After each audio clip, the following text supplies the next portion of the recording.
چلو کھڑے ہو جاؤ، جو کھڑا ہو جائے گا ایک دم کھڑا ہو جائے گا وہ آ جائے گا. کھڑے ہو جاؤ، کھڑے ہو جاؤ میری سینٹر والی لائن میں، سینٹر والی لائن سے کھڑے ہو جاؤ. ہاں آ جاؤ مائکرو فون. السلام علیکم پیارے حضور. وعلیکم السلام پیارے بچوں.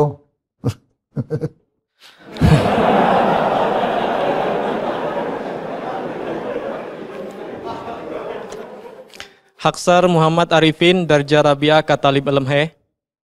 حق سر کا سوال یہ ہے کہ جب حضور طالب علم تھے اور سامنے کوئی مشکلات پیش آئی تو اس وقت کون سی دعائیں فرمایا کرتے تھے؟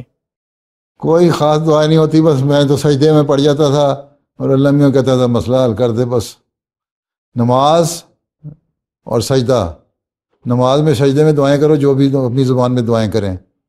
جو اپنی دعائیں میں اپنی زبان میں دعا انسان کرتا ہے اس میں رکت زیادہ پیدا ہوتی ہے. ٹھیک ہے، اس لیے باقی دعاؤں کو تو ٹھیک ہے، دروشی بھی پڑھنا چاہیے، استغفار بھی پڑھنا چاہیے، لاحول بھی پڑھنا چاہیے، اپنے گناہوں سے معافی مانگنی چاہیے استغفار کرتے ہوئے. لیکن سب سے زیادہ یہ بہتر طریقہ یہ ہے کہ سجدے میں نماز میں نفل پڑھو، نفلوں میں سنتوں میں فرض میں اللہ تعالیٰ کے آگے رو کے سجدے میں دعا کرو. جو اپنی زبان میں دعا ہوتی ہے اس میں زیادہ رکت پیدا ہوتی ہے، اس سے مسئلے حل ہو جاتے ہیں. ٹھیک ہے، ٹھیک ہے، چلو آخری جو بیٹھ جاؤ.